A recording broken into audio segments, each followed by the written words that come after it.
Sorry 5 number का आने वाला जो सवाल है उसको चालू करते हैं। ठीक है, 5 नंबर में चालू होता है 47 नंबर से। ठीक है, 5 नंबर का जो सवाल है चालू होता है 47 नंबर से। तो उसका पहला नंबर सवाल है, देखिए 5 नंबर में आने वाला का द्विघात समीकरण जो दिया है ये वाला।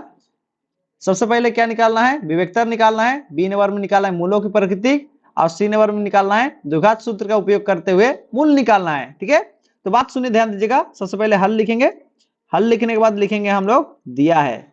ठीक है, दिया है लिखेंगे, और देखिए बात को सुनिए, जो समीकरण है उस समीकरण को एक बार लिख देते हैं।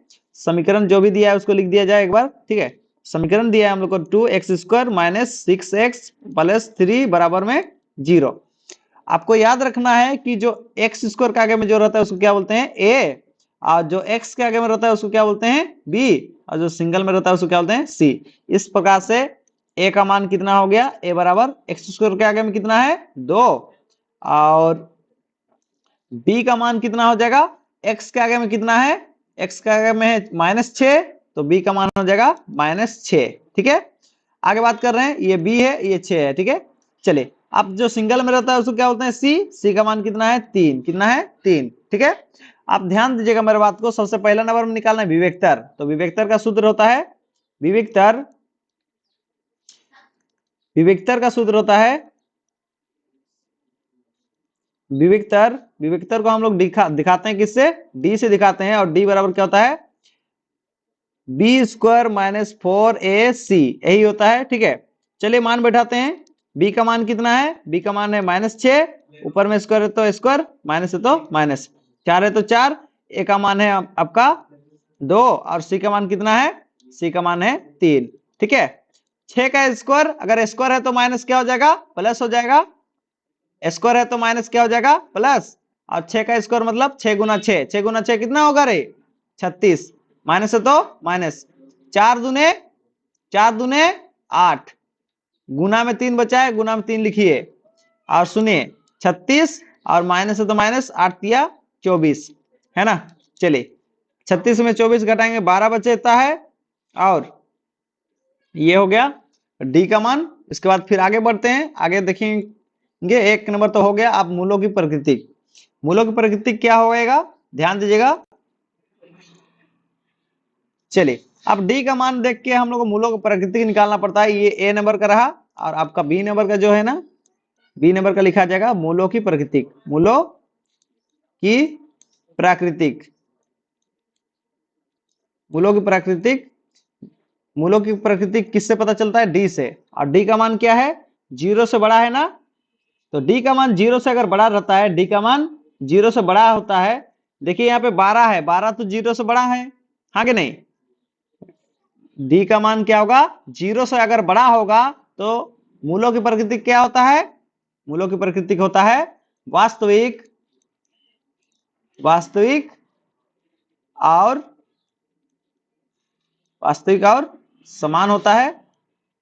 सॉरी समान नहीं, असमान, क्या होता है, असमान, वास्तविक और असमान,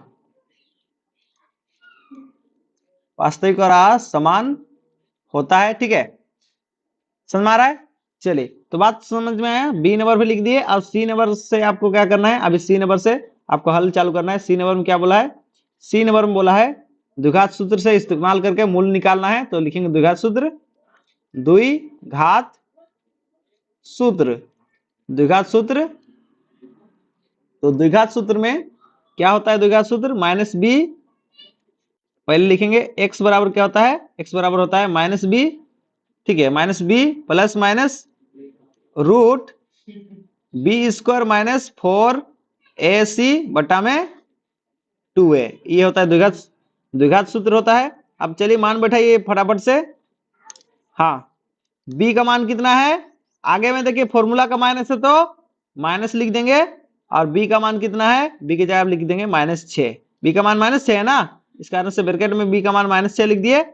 बाहर में क्या है, प्लस माइनस, और ध्यान दीजिएगा यहाँ पे b² - 4ac, b² - 4ac, इसका मान कितना आया है, इसका मान 12 आया है, कितना 12। तो b² - 4ac की जगह क्या लिख देंगे 12, और नीचे में 2 है तो 2। a का मान कितना है जी, a का मान हम लोग का 2 है, तो एक की जगह लिख देंगे 2। ठीक है, सुनिएगा, ध्यान दीजिएगा बात को। x है तो x, बराबर है तो बराबर। सुनिए, माइनस गुना माइनस क्या होता है? प्लस। माइनस गुना माइनस क्या हो गया? प्लस। यहाँ पे प्लस में 6 बन गया, और यहाँ प्लस माइनस प्लस माइनस। देखिए 12 का रूट निकलता है कि नहीं निकलता है, आप जान लीजिए। 12 को हम लिख सकते हैं 2 गुना 3। होता है कि नहीं होता है? 2 दूने 4, 4 तिया 12। हो रहा है कि नहीं हो रहा है? तो 12 को हम लिख सकते हैं 2 गुना 3, 2 तिया, सो 2 दूने 4, 4 तिया 12। तो इस प्रकार से लिख सकते हैं 12 को लासा निकाल के। नीचे में 2 दूनी कितना हो गया? 2 दूने 4। सुनिए, ध्यान दीजिएगा, थोड़ा सा आगे बढ़ते हैं। x है तो x बराबर 6 है तो 6 प्लस माइनस। सुनिए, यहाँ पे किसका जोड़ी हो रहा है? रूट के अंदर में, रूट के अंदर में 2 का जोड़ी हुआ, 2 का जोड़ी हुआ, इस कारण से 2 बाहर निकल गया, और घर के अंदर में कौन रह गया? घर के अंदर में रह गया 3। 3 क्यों रह गया? क्योंकि 3 का जोड़ी नहीं हुआ।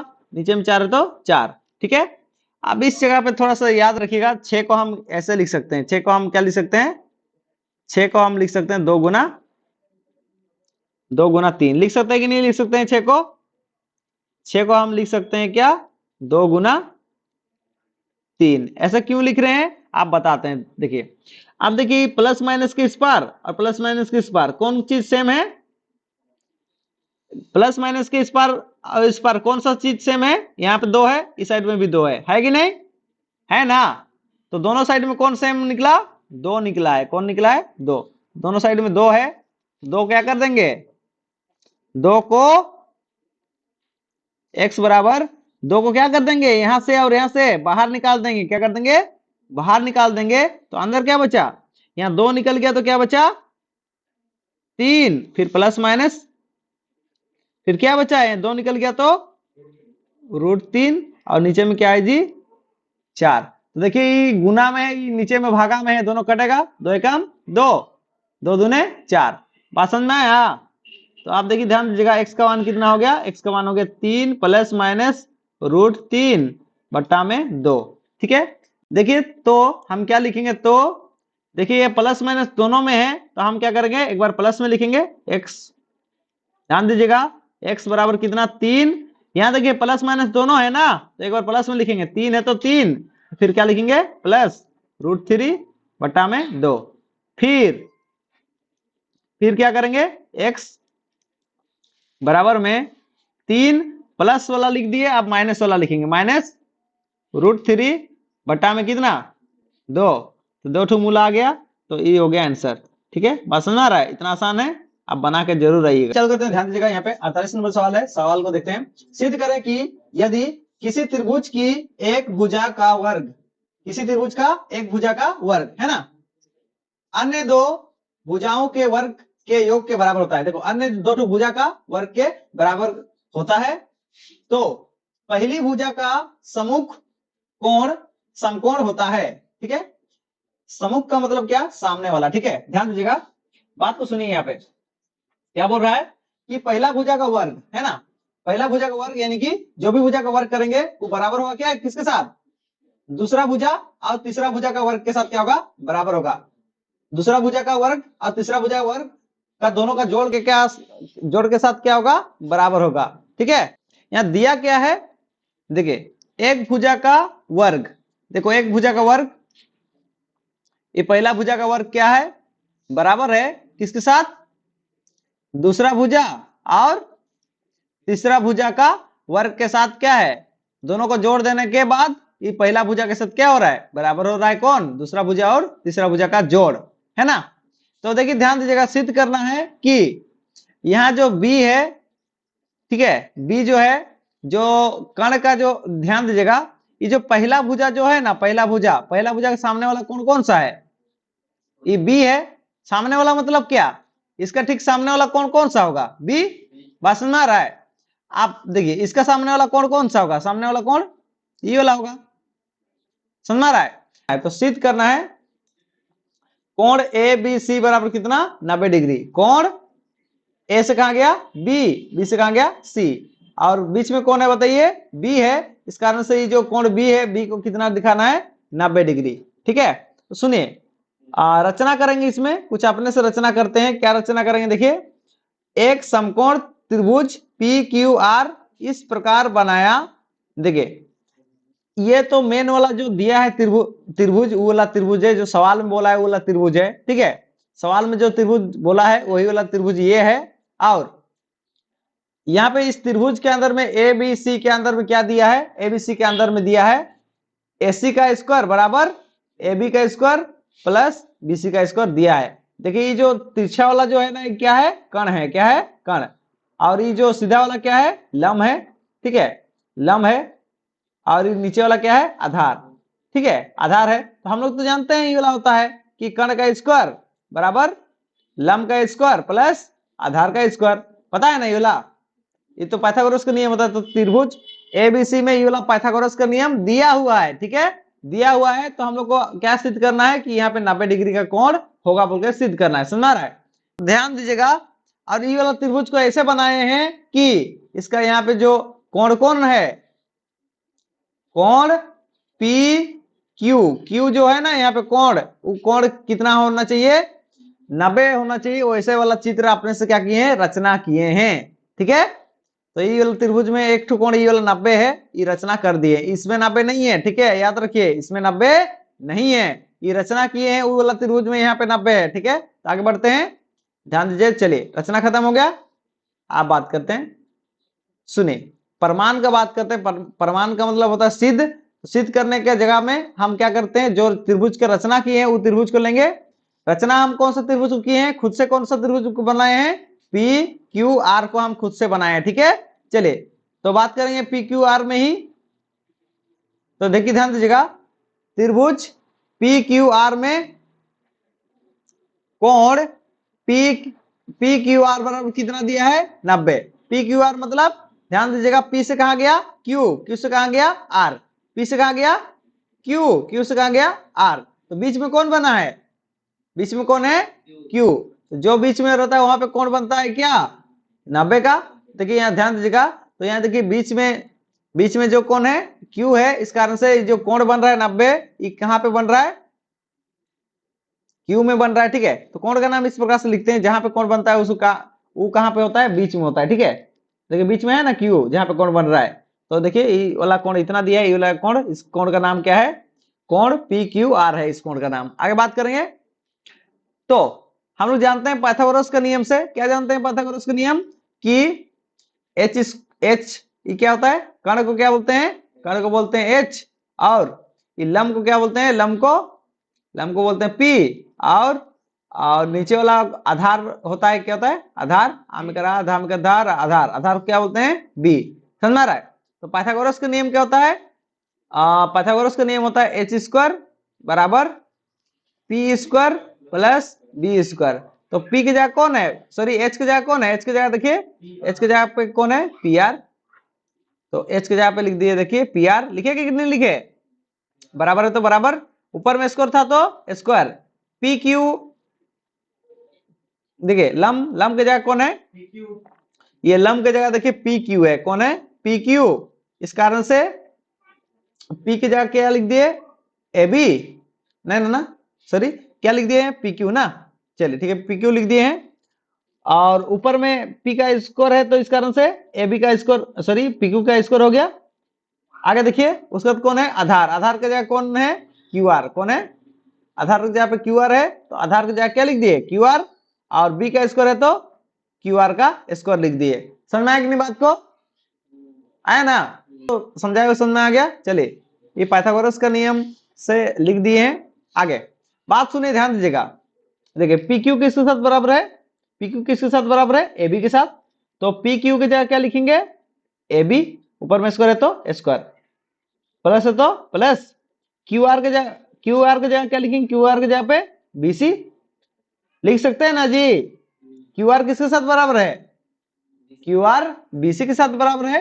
इस कारण से QR की जगह क्या लिख देंगे, QR की जगह पे BC लिखेंगे, ऊपर में स्क्वायर है तो स्क्वायर। समझ में आ रहा बात को। चले आगे बढ़ते हैं। यहाँ पे देखिए, निर्देश में दिया हुआ है किस प्रकार से बराबर हुआ, यहाँ पे बराबर है, इस कारण से बराबर हुआ बोल के, ठीक है। तो आप ध्यान दीजिएगा मेरा बात को। हाँ, ये PR² तो PR² ही रहेगा, ध्यान सुनिए बात को। पी आर स्क्वायर है तो पी आर स्क्वायर ही रहेगा, क्योंकि इसका तो कोई यहाँ पे है नहीं ना, बराबर है क्या पी आर स्क्वायर और एसी, नहीं ना। तो चलिए ध्यान दीजिएगा, आगे बात करते हैं। लेकिन लेकिन दिया हुआ है, लेकिन हम लोग क्या दिया हुआ है जी, लेकिन हम लोग को दिया हुआ है, देखिए यहाँ पे दिया क्या हुआ है हम लोग का, दिया हुआ है ए सी स्क्वायर बराबर A B square plus B C square, जो मेन वाला त्रिभुज है उसका एच का स्क्वायर और पी का स्क्वायर, और सर ध्यान दीजिएगा यहाँ एच, ये एच है, ये पी है, और ये क्या है, ये है बी। तो इसका जो पाइथागोरस का नियम लगा के यहाँ पे पहले से ही क्या किया है, दिया हुआ है किसका, मेन त्रिभुज जो है उसका, ठीक है। चलिए आगे बात करते हैं, सुनिए। तो ये जो रचना वाला त्रिभुज से जो ये वाला निकला है ना, इसको क्या मानेंगे, समीकरण 1 मान लेंगे। और लेकिन जो समीकरण आपका ऊपर में जो दिया हुआ था उसको हम क्या मान लेंगे, समीकरण 2 मान लेंगे। अब क्या बोलेंगे, समीकरण 1 और समीकरण 2 से, समीकरण 1 और समीकरण 2 से क्या पता चल रहा है जी, देखिए समीकरण 1 का इस साइड में देखिए बराबर है, और समीकरण 2 का इस साइड में भी बराबर है, दोनों तरफ बराबर है कि नहीं, है ना। तो इस साइड अगर बराबर है, सुन लीजिएगा, बराबर के इस तरफ में बराबर है, तो बराबर के इस तरफ भी क्या होगा आपस में, हाँ जी, बराबर के इस पार में अगर दोनों बराबर है तो इस बराबर के इस पार भी दोनों आपस में क्या होगा, बराबर है, यानी कि पी पी आर का स्क्वायर और ए सी का स्क्वायर दोनों आपस में क्या हो जाएगा, बराबर हो जाएगा, समझ में आ रहा है। और देखिए ध्यान दीजिएगा, यहाँ जो स्क्वायर है, स्क्वायर इधर आके क्या बन जाएगा, इस प्रकार से देखिए, आपको क्यों स्क्वायर हट गया उसको देखिए, ये स्क्वायर जो है ना, एसी का स्क्वायर स्क्वायर था, ये इधर आके क्या बन जाएगा, रूट, क्या बन जाएगा, पी आर के तरफ, पी आर का स्क्वायर तरफ में आके रूट बन जाएगा, इधर स्क्वायर था ना ऐसे के ऊपर में, ये वाला स्क्वायर इधर आके क्या बन गया, रूट। और इसके पास देखिए पी आर स्क्वायर है तो पी आर स्क्वायर लिख दिए। अब देखिए स्क्वायर और रूट दोनों क्या होता है, कट जाता है, स्क्वायर और रूट क्या हो जाता है, कट जाता है, इस कारण से एसी बराबर क्या हो जाएगा, पी आर, समझ में आ रहा है। तो एसी और पी आर भी क्या हो गया, बराबर, हुआ कि नहीं हुआ, हो गया ना। चलिए बात ध्यान दीजिएगा, सुनिएगा, अब हम क्या कर रहे हैं, सुन लीजिए, देखिए रचना किए वाला त्रिभुज और जो क्वेश्चन में दिया था मेन वाला त्रिभुज, वाला त्रिभुज, ये दोनों को क्या करने जा रहे हैं, ये दोनों को स्वर्गसम दिखाने जा रहे हैं, स्वर्गसम मतलब बराबर, उसको क्या दिखाने जा रहे हैं, अभी बराबर दिखाने जा रहे हैं। और बराबर कब होता है, जब तीनों के तीनों भुजा क्या होता है, तीनों के तीनों भुजा के साथ बराबर हो जाता है। तो देखिए आप बात करेंगे, आप लिखने से भी चलेगा, नहीं लिखने से भी चलेगा, त्रिभुज ए बी सी तथा त्रिभुज पी क्यू आर में, देखिए ए बी बराबर पी क्यू है, बी सी बराबर क्यू आर है, ए सी बराबर पी आर, निकल गया कि नहीं निकल गया, निकल गया ना। तो इसको आप ऐसे लिख सकते हैं ए बी, तो इस प्रकार से तीनों बराबर हो गया कि नहीं हो गया, हो गया ना। इस त्रिभुज का तीनों भुजा, इस त्रिभुज का तीनों भुजा के साथ क्या हो गया, बराबर। इस प्रकार से जब होता है तो दोनों त्रिभुज क्या हो जाता है, स्वर्गसम, क्या हो जाता है, स्वर्गसम, स्वर्गसम यानी कि बराबर हो जाता है। तो बोलेंगे यहाँ पे क्या बोलेंगे हम लोग, देखिए बात सुनिए, एक ठू भुजा बराबर हुआ दोनों त्रिभुज का, एक एक ठू भुजा बराबर हुआ तो इसके बदले में क्या लिखेंगे, एस, और एक ठू भुजा बराबर हुआ दोनों त्रिभुज का तो क्या लिखेंगे, एस, और एक ठू भुजा बराबर दोनों त्रिभुज का हुआ तो और एक बार क्या लिखेंगे, एस, यानी कि तीन ठू भुजा बराबर हुआ, इस कारण से क्या, तीन ठो एस, एस समता नियम से ये जो त्रिभुज है वो क्या हो गया, जो त्रिभुज ए बी सी सोरसम हो गया, सोरसम का साइन ऐसे होता है, ऐसे, ठीक है। तो त्रिभुज ए बी सी सोरसम हो गया किसके साथ, पी क्यू आर के साथ सोरसम हो गया, कौन सा नियम से, एस एस एस सोरसमता उपपरमीय बोलिए चाहे नियम से, क्या लिख सकते हैं यहाँ पे, नियम से, नियम से, है ना। अब देखिए ध्यान दीजिएगा, अगर दोनों त्रिभुज अगर सोरसम हो गया है तो आप देखिए, सोरसम अगर हो चुका है तो क्या बात चलेगा यहाँ पे, बात ये चलेगा कि यहाँ पे अगर हमने यहाँ पे 90 डिग्री इसको बनाए थे तो यहाँ का भी ये वाला कोण भी कितना होगा, 90, समझ रहा है। तो इस कारण से क्योंकि सोरसम हो गया मतलब क्या, ये और ये दोनों दोनों बराबर हो गया, बराबर हुआ, इस कारण से ये 90 है तो ये भी कितना होगा, 90, ये जितना कोण होगा ये भी उतना होगा, नीचे वाला जितना होगा ये वाला भी उतना ही होगा, समझ रहा है। इस कारण से ये 90 है तो ये भी कितना हो जाएगा, अपने आप प्रूव हो गया, 90 है बोल के प्रूव हो गया, ठीक है। तो हम नीचे लिख देंगे, ठीक है।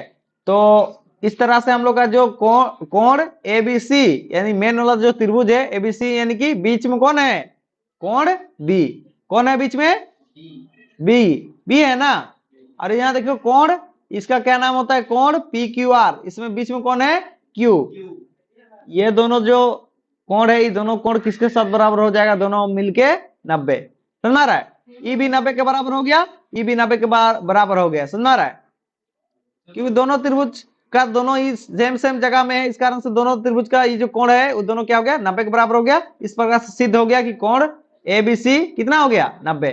ये वाला जो कोण है, यहाँ पे जो कोण बी है वो क्या हो गया, 90 डिग्री सिद्ध हो गया। इस प्रकार से चल देखते हैं अगला नंबर सवाल है, सवाल नंबर 49। ठीक है, तो 20 मीटर ऊंचा एक भवन है पर लगी एक संचार मीनार। देखिए जो भवन है ना, दिख रहा है आपको, 20 मीटर का भवन है। इस भवन के ऊपर में क्या लगा है, एक संचार मीनार लगा है, मतलब इसके ऊपर में क्या लगा है, टावर का एक टावर लगा हुआ है। ठीक है, इस भवन के ऊपर में। चलिए, मीनार के तल और शिखर के उन्नयन कोण क्रमशः 45 डिग्री और 60 डिग्री है, तो मीनार की ऊंचाई ज्ञात करें। देखिए ध्यान दीजिएगा, बात को सुनिएगा, यहाँ पे बात को सुनिए अच्छा से, क्या बात बोलते हैं उसको सुनिए। हाँ, जब एक आदमी जो है ना कुछ दूर खड़ा होके, यहाँ पे मानते हैं ए बिंदु में खड़ा होके, और जो भवन है वो भवन कौन सा बिंदु में है, बी बिंदु में है। ध्यान सुनिएगा, इस ए बिंदु से खड़ा होके जो आदमी है वो अगर जब ये क्या बोलते हैं, भवन का जो बात सुनिए, जब भवन का शिखर को देखता है तो कितना डिग्री कोण बनता है, 45 डिग्री। कितना डिग्री, 45 डिग्री का कोण बनता है। ठीक है, जब भवन का ऊपरी हिस्सा को जब देखता है आदमी इस ए बिंदु से खड़ा होके, तो उसके साथ कितना डिग्री कोण बनता है, 45 डिग्री का बनता है। और जब ए बिंदु से खड़ा होके कहां देखता है, इस संचार मीनार का ऊपरी वाला भाग को देखता है, ऊपरी वाला भाग को देखने पर कितना डिग्री कोण बनता है उसका, 60 डिग्री का कोण बनता है। समझ आ रहा है। ठीक है, तो ऊपरी हिस्सा को देखता है जब संचार मीनार का, तो उसका कितना डिग्री कोण बनता है, उसका 60 डिग्री कोण बनता है। ठीक है, घर को देखता है तो कितना डिग्री कोण बनता है, घर का ऊपरी भाग को 45 डिग्री, और मीनार का ऊपरी भाग को देखता है तो कितना डिग्री कोण बनता है, 60 डिग्री। ठीक है, तो चलिए सबसे पहले लिखते हैं, जो चीज दिया है उसको लिख देते हैं। ठीक है, दिया है लिखेंगे, यहाँ पे हल लिखना होगा। दिया है क्या दिया है, भवन का ऊंचाई बराबर कितना दिया है, 20 मीटर है ना। और लिखेंगे संचार मीनार का ऊंचाई, यानी कि संचार मीनार का ऊंचाई माना, थोड़ा सा ध्यान दीजिएगा, संचार मीनार की ऊंचाई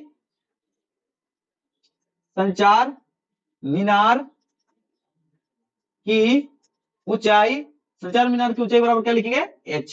क्या लिख देंगे, माना लिख रही है, मान लेते हैं कि संचार मीनार जो है ना, पूरा ऊंचाई देखेंगे तो किसका बात करेंगे, यहाँ से पूरा यहाँ तक का बात करेंगे ना। तो ऊंचाई का बात करेंगे तो यहाँ जमीन से लेकर आपका संचार मीनार का जो ऊपरी भाग है वहां से यहाँ तक का बात करें। ठीक है, टेन थीटा, कौन सा समझता है, टेन थीटा। तो टेन थीटा बराबर क्या होता है, P बटा बी। तो P बटा बी होता है, ध्यान दीजिएगा, बढ़िया से देखिए सुनिए। तो 10 है तो 10 लिखेंगे। अब देखिए छोटा वाला त्रिभुज जो है ना, छोटा वाला त्रिभुज में कितना डिग्री कोण बन रहा है, 45। कितना बन रहा है, आपको यहाँ पे देखिए छोटा छोटा लिखा हुआ है, कितना डिग्री कोण बन रहा है, 45 डिग्री का बन रहा है कोण। ठीक है, 45 डिग्री कोण बन रहा है। तो यहाँ पे जो यहाँ पे 45 डिग्री कोण बन रहा है, इस कारण थीटा में क्या कर देंगे, थीटा के जगह पे लिख देंगे 45। क्या लिख देंगे, 45। ठीक है, थीटा की जगह क्या लिख देंगे, थीटा की जगह पे लिख देंगे 45। ठीक है, क्योंकि त्रिभुज एबीसी में क्या है, थीटा का मान है 45, इस कारण से थीटा का मान लिख दिए 45 बराबर है, तो बराबर पी का मान कितना है, पी का मान है 20, तो लिख देंगे पी की जगह 20 बट्टा बी का मान कितना है, बी का मान कुछ नहीं दिया है x है, बी की जगह पे x लिख देंगे, है ना। चलिए आगे बात करेंगे। 10 45 का मान कितना होता है, 10 45 का मान होता है 1, बराबर है तो बराबर, 20 है तो 20, नीचे में x है तो नीचे में x, है ना। ध्यान दीजिएगा, ये भागा में x है, इधर आके 1 के साथ गुना हो जाएगा, तो x से कम x बराबर 20। यानी कि x का मान कितना आ गया 20 मीटर। मीटर में दिया है तो क्या लिख देंगे मीटर, है ना, इसको समीकरण 1 मानेंगे। समीकरण 1, ठीक है, बात समझ में आ रहा है। समीकरण 1 हुआ। आगे बात करेंगे, ध्यान दीजिएगा। आगे बात रहा, अगला बात ये रहा, फिर कौन से त्रिभुज को लिया जाएगा। फिर हम लोग को त्रिभुज, बड़ा वाला त्रिभुज लिया जाएगा, ठीक है। तो बड़ा वाला त्रिभुज कौन सा है उसको देख लीजिए। तो बड़ा वाला त्रिभुज हम लोग का है ये वाला, दिख रहा है, ये त्रिभुज है। हाँ, तो थोड़ा सा अच्छा से किया जाए, ठीक है। ये त्रिभुज दिख लिया, दिख गया ना आप लोग को। तो ये बड़ा वाला त्रिभुज लेंगे, इस बड़ा वाला त्रिभुज का नाम क्या लिखेंगे, त्रिभुज ए बी डी में, त्रिभुज ए बी डी में। बात सुनिए, नीचे का जो एक्स का मान दिया हुआ है निकाल लिए ना, नीचे का मान पता है। देखिए सीधा, पूरा सीधा जो है इसको क्या बोलेंगे P, क्या बोलेंगे P, और नीचे वाला क्या बोलेंगे B, और पीछे वाला क्या बोलेंगे H। समझ आ रहा है। तो बात सुनिए, इस बार नीचे B का मान दिया हुआ है ना, और हम लोग किसका मान निकालना है, P का मान। हम लोग को P का मान इसमें निकालना है, दिख रहा है ना रे, पूरा ई वाला ऊंचाई को निकालना है हम लोग को, ठीक है। यहाँ से यहाँ तक का ऊंचाई क्या करना है, निकालना है इसमें बड़ा वाला त्रिभुज में, ठीक है। और दूसरा वाला त्रिभुज में तो यहाँ से यहाँ तक का ऊंचाई दिया हुआ था, पी का घर का ऊंचाई दिया हुआ था, लेकिन यहाँ पे क्या संचार मीनार का भी ऊंचाई निकालना है। तो दोनों मिला के जो ऊंचाई है वो वाला दोनों दिया हुआ नहीं है, ठीक है। तो हम लोग को निकालना क्या है पी, और दिया क्या है इस बार, क्या निकाल लिए हम लोग बी। तो एक जन पता है बी और निकालना क्या है पी। तो पी और बी का संबंध कौन सा होता है, टेन थीटा। टेन थीटा बराबर होता है, टेन थीटा बराबर होता है आपका P बटा B, है ना। समझ रहे बात को, ध्यान दीजिएगा बढ़िया से देखिए। टेन थीटा का मान कितना है, देखिए बड़ा वाला त्रिभुज में कितना है थीटा का मान, बड़ा वाला त्रिभुज में थीटा का मान है 60, तो इसलिए थीटा की जगह लिख देंगे 60, और ध्यान दीजिएगा बराबर है तो बराबर। P का मान यहाँ पे नहीं दिया है, P का हम जो ये ऊंचाई है, ऊंचाई को कितना माने है H, यानी कि जो P है ऊंचाई है उसको क्या माने हैं H माने हैं। x B का मान कितना दिया है, B का मान जो है ना हम लोग x का अभी अभी निकाले हैं, B जो होता है उसका मान कितना दिया है 20 निकाले हैं अभी अभी। तो B के जगह कितना लिख देंगे, पहले तो x लिखेंगे क्योंकि B का जो मान है वो क्या है x है ना, x माने हैं वहां पे। तो आप देखिए ध्यान दीजिएगा, दिख रहा है नीचे वाला क्या माने हैं x माने हैं, उसका मान को बाद में बैठाएंगे 20 जो आया है उसको। चलिए ध्यान दीजिएगा, चलिए बात करते हैं आगे। टेन 60 डिग्री का मान कितना होता है, सॉरी टेन 60 डिग्री का मान होता है √3, क्या होता है √3, ठीक है, ये सब याद कीजिए। और बराबर में h, और बट्टा में x का मान कितना है जी, x का मान अभी अभी 20 निकाले थे, है ना। चलिए ये नीचे में भागा में उधर जाके क्या होगा गुना, तो गुना होगा तो 20 अगर √3 के साथ गुना होगा तो क्या हो जाएगा 20 गुना √3 बराबर में इधर h, गुना में इसके बीच में कुछ नहीं, मतलब क्या में है गुना। ये हो गया समीकरण, समीकरण कौन सा हो गया, समीकरण 2, है ना, समीकरण 2 हो गया। अब ध्यान दीजिएगा मेरा बात को बढ़िया से देखिएगा और उसको समझिएगा थोड़ा सा। यहाँ पे संचार मीनार का ऊंचाई जो है ना, यहाँ पे देखिए यहाँ से यहाँ तक का तो पूरा का ऊंचाई निकल गया। अब पूरा का ऊंचाई में से क्या करेंगे, देखिए ये पूरा का ऊंचाई में से, अब बात को ध्यान सुनिए, ठीक है। देखिए ये तो ये पूरा ऊंचाई अगर निकाल लिए हैं, देखिए h निकाल लिए हम लोग, अभी पूरा ऊंचाई निकाल लिए, ठीक है। यहां से यहां तक का ऊंचाई पूरा निकाल लिए, है ना। लेकिन इस ऊंचाई में तो किसका ऊंचाई भी सम्मिलित है, भवन का ऊंचाई भी मिला हुआ है, हाँ कि नहीं। भवन का ऊंचाई 20 मीटर है और इसका ऊपर में ना लगा हुआ है संचार मीनार ये वाला। तो इसका ऊंचाई निकालने के लिए क्या करना पड़ेगा जी, ये इसका ऊंचाई लाल वाला का ऊंचाई निकालने के लिए क्या करना पड़ेगा, ये पूरा ऊंचाई h में, ये पूरा ऊंचाई h में क्या कर देना पड़ेगा, घर का ऊंचाई को हटा देना पड़ेगा, हाँ कि नहीं। घर का ऊंचाई को हटा देंगे तो क्या बचेगा, ये मीनार का ऊंचाई ही बचेगा, हाँ कि नहीं। तो घर का ऊंचाई को हटा देते हैं तो लिखेंगे तो मीनार का ऊंचाई, मीनार, ठीक है। तो मीनार का ऊंचाई, मीनार का ऊंचाई बराबर क्या करेंगे, देखिए भवन का ऊंचाई में क्या कर देंगे, भवन का ऊंचाई, भवन का ऊंचाई ना ना ना, भवन का ऊंचाई नहीं, सुनिए बात को ध्यान दीजिएगा। हम लोग को जो है ना पूरा, ये पूरा ऊंचाई में क्या कर देना है, पूरा ऊंचाई जो h है, यानी कि h पूरा ऊंचाई में क्या घटा देना है, नहीं भवन का ऊंचाई घटा देना है। किसका ऊंचाई घटा देना है, भवन का। तो भवन का ऊंचाई कितना है, भवन का ऊंचाई क्या माने हम लोग, BC। दिख रहा है ना भवन का ऊंचाई कितना है, भवन का ऊंचाई क्या माना हुआ है, BC। BC घटा देंगे, समझ में आ रहा है। h का मान कितना है बताइए, h का मान है 20√3 माइनस, और BC का मान कितना है, BC का मान दिख रहा है ना, BC का मान कितना है 20, कितना है 20 है ना। चलिए अब ध्यान दीजिएगा, यहां देखिए माइनस के इस पार देखिए कौन सा चीज सेम है, 20। तो 20 को बाहर निकाल दीजिए और बचा क्या, √3। यहां से 20 निकला तो क्या बच गया, √3, बीच माइनस है तो माइनस, यहाँ कुछ नहीं बचा मतलब कितना बचा, 1। तो ये फाइनली आंसर हो गया आपका। मीनार का ऊंचाई मीटर में दिया है तो मीटर लिख दीजिए, आंसर हो गया है ना। चलिए अब ध्यान दीजिए, समझ आया बात को, इस प्रकार से करते हैं। तो ध्यान दीजिएगा, कोई बर्तन एक खोखले अधगोले के आकार का है जिसके ऊपर एक खोखले बेलन आरोपित है। देखिए एक अधगोला जो है ना, अधगोला इस प्रकार से है, उसके ऊपर में क्या रखा हुआ है, एक बेलन रखा हुआ है। बेलन को देख लीजिए, यहाँ पे बेलन ये रहा, ठीक है। ये जो है ना एक क्या है, बेलन है, ठीक है।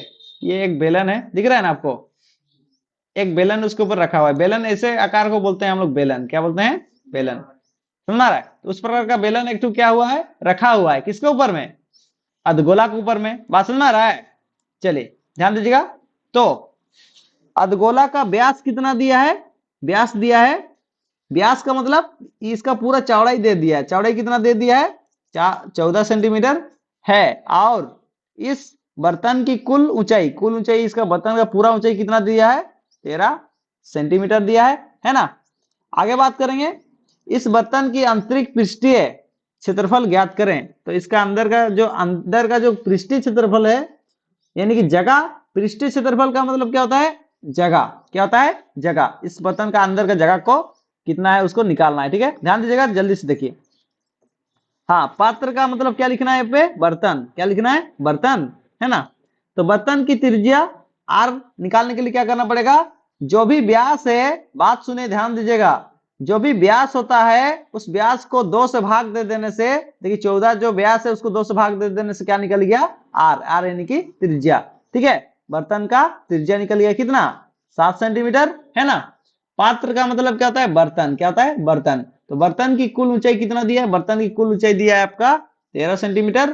तो खोखले बेलन की ऊंचाई, यानी कि पूरा कुल ऊंचाई कितना दिया है, कुल ऊंचाई दिया है आपका 13। आप याद रखिए मेरा बात को कि यहां देखिए, ये बेलन का मुंडी और ये अधगोला का मुंडी, दोनों का मुंडी एक साथ जुड़ा है कि नहीं जुड़ा है, जुड़ा हुआ है ना। दोनों का मुंडी एक ही साथ जुड़ा हुआ है, इसका मतलब क्या, बेलन का त्रिज्या और बेलन का त्रिज्या और अधगोला का त्रिज्या दोनों क्या होगा, बराबर, समझ में आ रहा है। आप ध्यान दीजिएगा, अगर अधगोला का त्रिज्या अगर 7 है तो उसका ऊंचाई भी कितना होगा, ऊंचाई भी होगा उसका 7। इस बात को याद रखिए कि अधगोला का त्रिज्या जितना होता है उसका ऊंचाई भी सेम टू सेम उतना ही होता है, ठीक है। इस बात को याद रखिएगा, वरना इसके आगे में जो ना बनाने का मतलब नहीं बन पाएगा, ठीक है, समझ में आ रहा है। तो देखिए, तो इस प्रकार से अधगोला का त्रिज्या है 7, इस कारण से उसका ऊंचाई भी कितना हो जाएगा, 7 सेंटीमीटर, समझ आ रहा है। तो देखिए इस पूरा, ध्यान दीजिएगा, इस बेलन का ऊंचाई बोलने से कितना दूर तक निकालना पड़ेगा, इतना दूर तक निकालना पड़ेगा, ठीक है। देख लीजिए, बेलन का ऊंचाई बोलने से इतना दूर तक निकालना पड़ेगा ना, यही तो बेलन का ऊंचाई है ना। तो बेलन का ऊंचाई कैसे निकालेंगे, बेलन का ऊंचाई को किससे दिखा रहे हैं, एच से। किससे दिखा रहे हैं, एच। ये ऊंचाई को किससे दिखा रहे हैं, एच से। दिख रहा है ना बेलन, उसका ऊंचाई को दिखा रहे हैं एच से।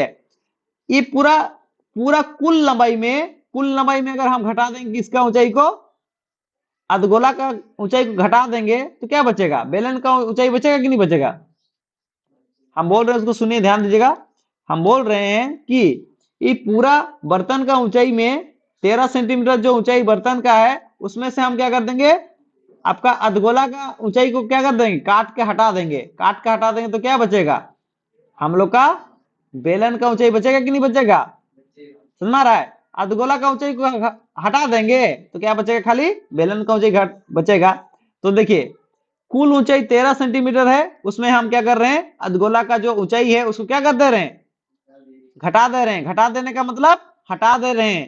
13 में 7 घटाएंगे कितना बचा? 6। यानी कि जो ऊंचाई है बेलन का वो कितना है? 6 सेंटीमीटर। ये चित्र दिए नहीं रहेगा, आपको याद करके रखना है सवाल के साथ, ठीक है?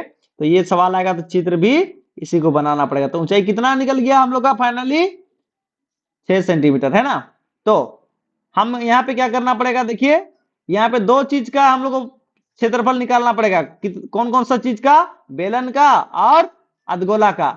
दोनों ही चीज जुड़ा हुआ है ना इसमें, हाँ कि नहीं? ये जो बर्तन है, इस बर्तन में कितना चीज जुड़ा हुआ है? दो चीज जुड़ा हुआ है। कौन कौन? एक ठू बेलन और एक ठू अर्धगोला। तो अलग अलग से निकाल लेते हैं दोनों का। तो सबसे पहले निकाल रहे हैं अर्धगोला का पृष्ठीय क्षेत्रफल, है ना? बर्तन का पृष्ठीय क्षेत्रफल निकालना है, मतलब दोनों का पृष्ठीय क्षेत्रफल अलग अलग निकाल लेते हैं। अर्धगोला का पृष्ठीय क्षेत्रफल, अर्धगोला का पृष्ठीय क्षेत्रफल बराबर होता है 2 पाई आर स्क्वायर, बराबर 2 की जगह 2 लिख दिए, पाई की जगह क्या लिख दिए? 22/7। और आर का मान कितना है जी? आर का मान 7 है, इसलिए आर का मान, देखिए ध्यान दीजिएगा, आर का मान कितना है? 7 है, इसलिए आर का जगह कितना लिख दिए? 7। और ऊपर में स्क्वायर है तो स्क्वायर। समझ आ रहा है?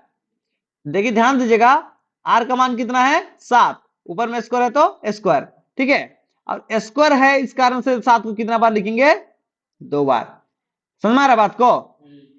ठीक है, समझ में आ गया? 7 आर के ऊपर में स्क्वायर है, इसलिए क्या होगा? 7 के ऊपर में भी स्क्वायर हो जाएगा, इसलिए 7 को 2 बार लिख दिए, 7 गुना 7। नीचे का 7 ऊपर के 7 के साथ क्या हो गया? कट गया। बचा यहाँ पे कौन?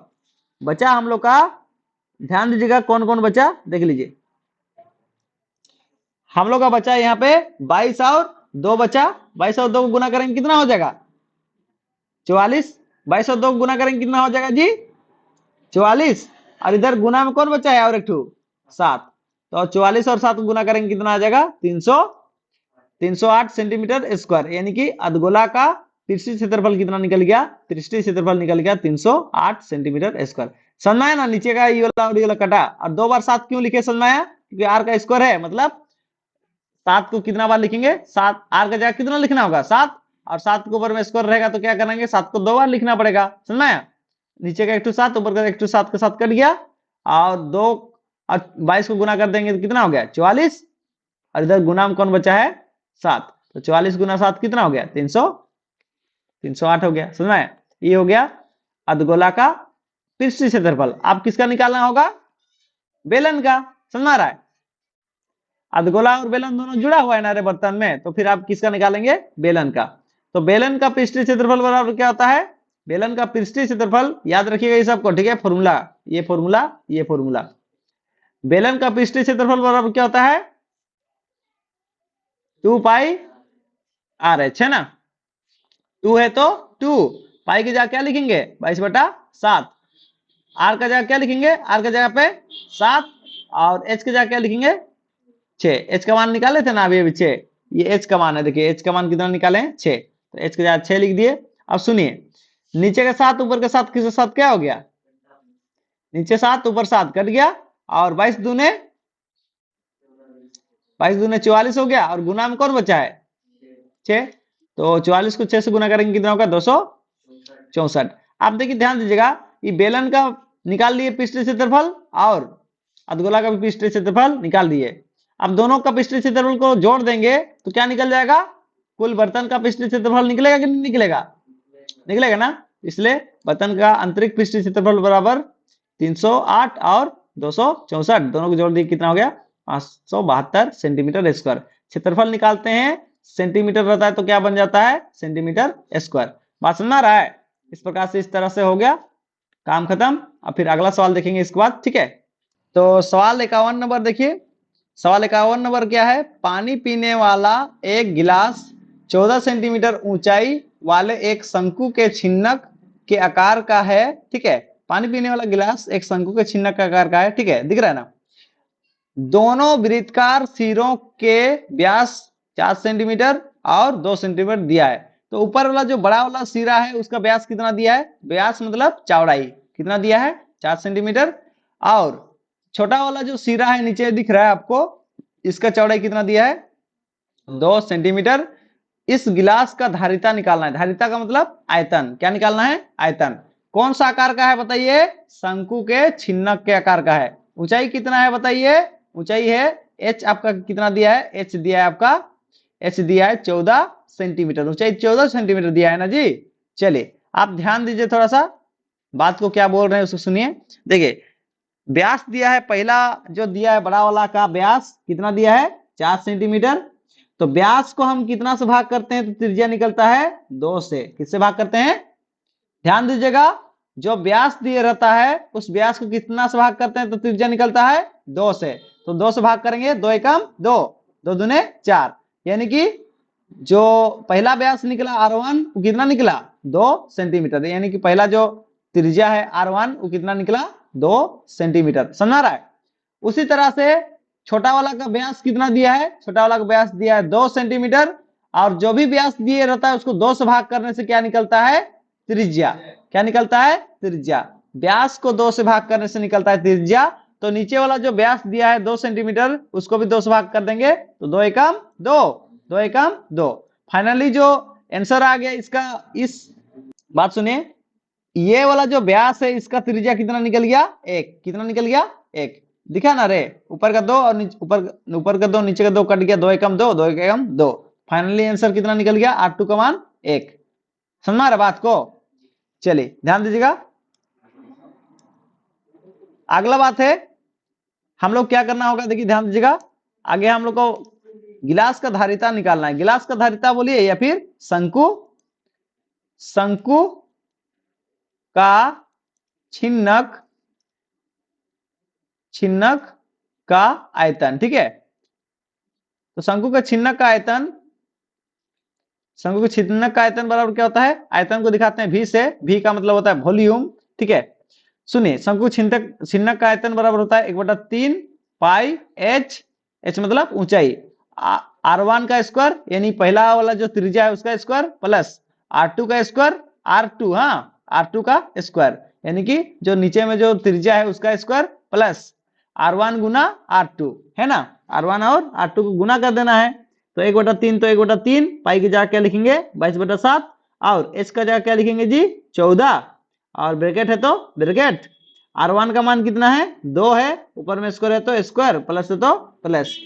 R2 का मान कितना है? R2 का मान 1 है, ऊपर में स्क्वायर है तो स्क्वायर, प्लस है तो प्लस। R1 का मान कितना है 2, R2 का मान कितना है 1, है ना। सुनिए काटेंगे, थोड़ा देखिए ध्यान दीजिएगा।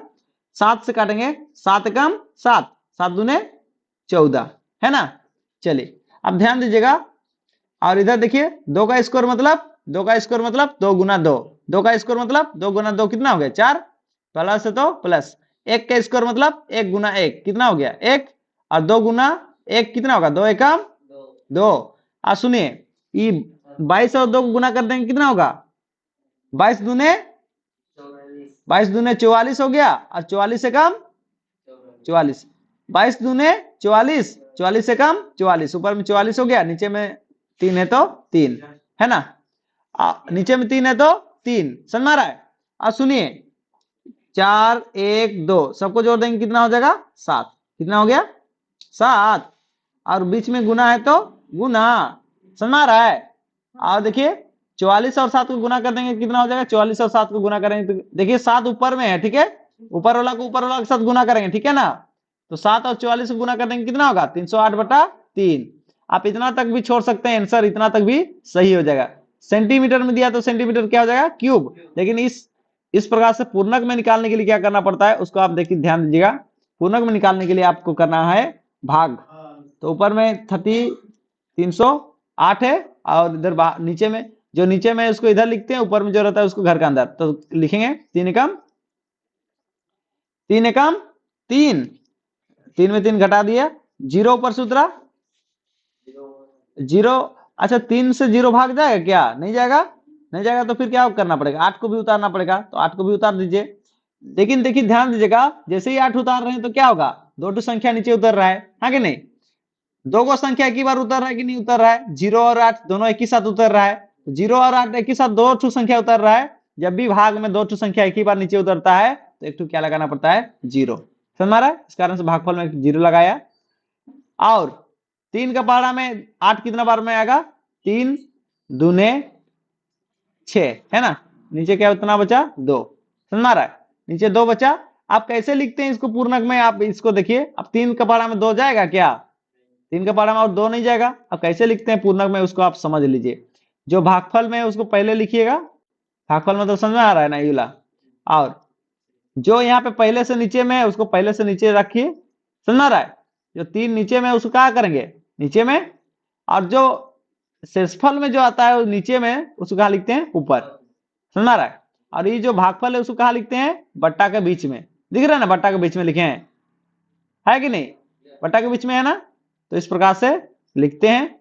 ये जो शेषफल है उसको ऊपर, और जिसे भाग कर रहे हैं उसको कहां लिखते हैं? नीचे। सेंटीमीटर में है इसलिए क्या हो गया? Centimetre cube. समझ में आ रहा बात को? इस प्रकार से हो गया ये खत्म। और नेक्स्ट सवाल इसके बाद देखते हैं। चलिए अगला सवाल लेते हैं, ध्यान दीजिएगा। निम्न आंकड़ों के लिए बहुलक ज्ञात करें। क्या निकालना है? बहुलक। तो बहुलक का मेन बात होता है क्या? बराबरता। क्या होता है? बराबरता।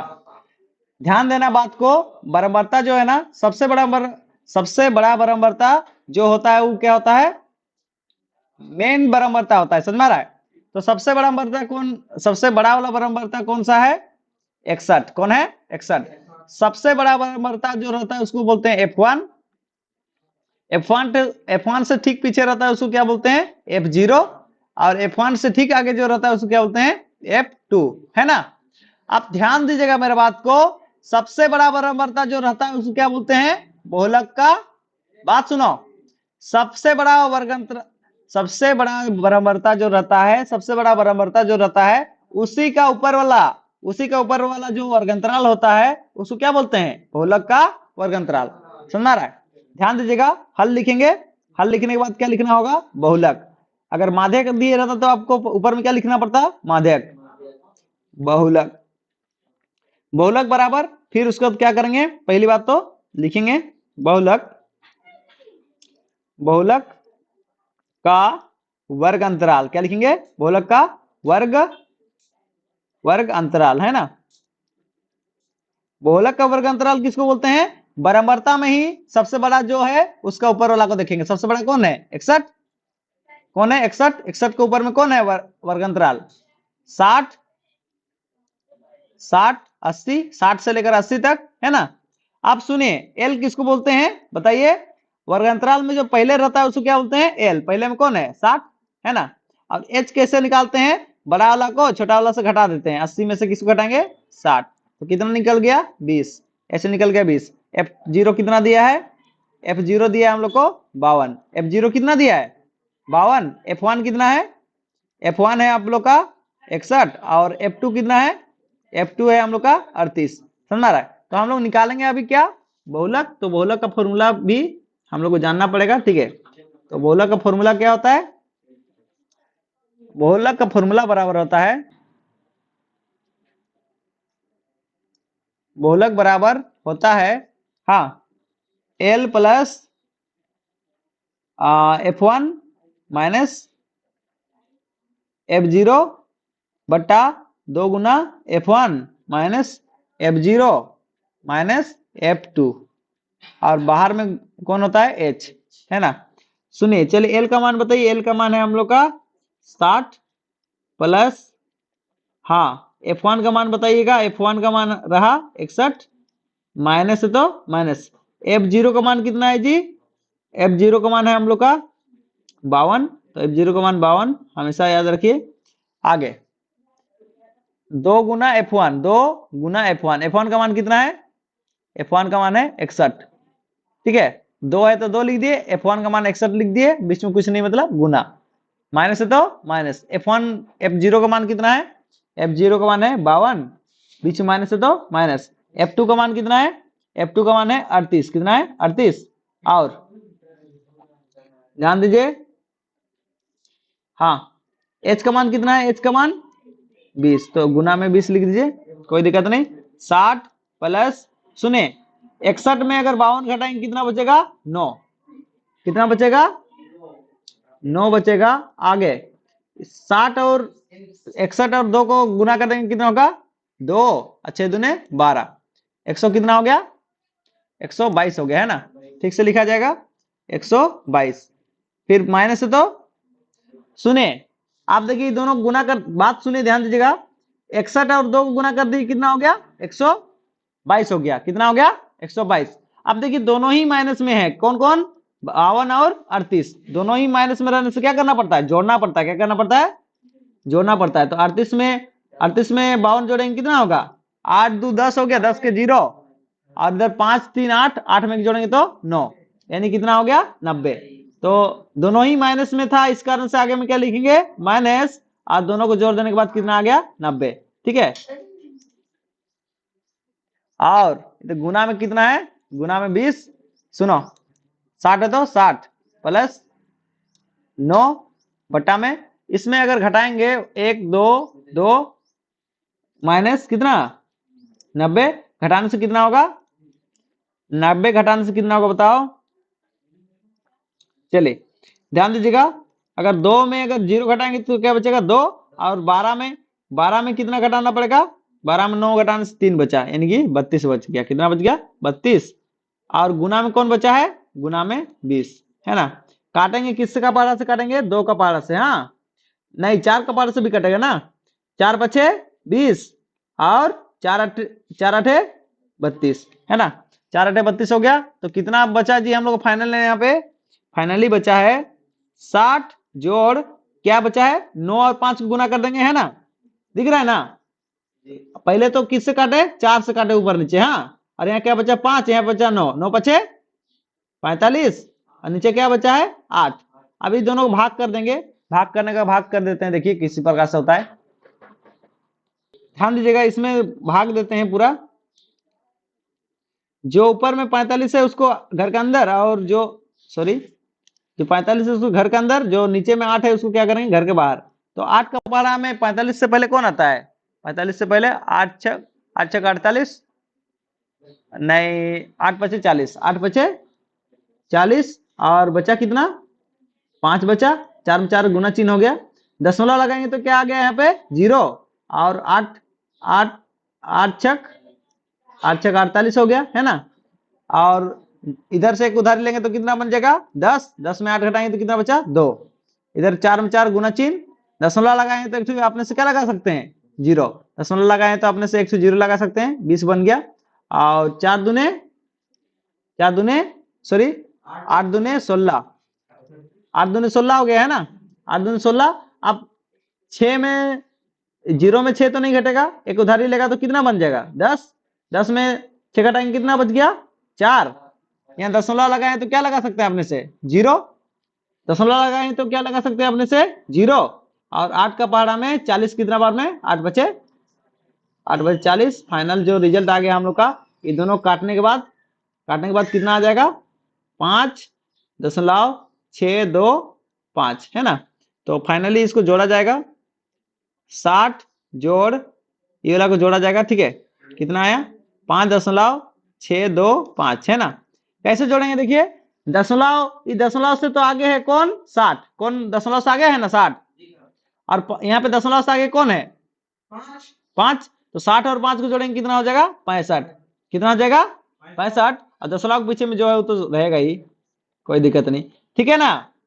60 आगे तो दशमलव के आगे,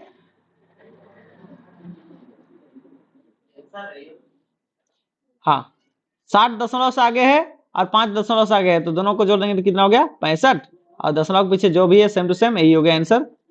चलिए बहुत बढ़िया, चलिए फटाफट से लिखिए, ध्यान दीजिएगा, और ये वीडियो खत्म यहीं पे।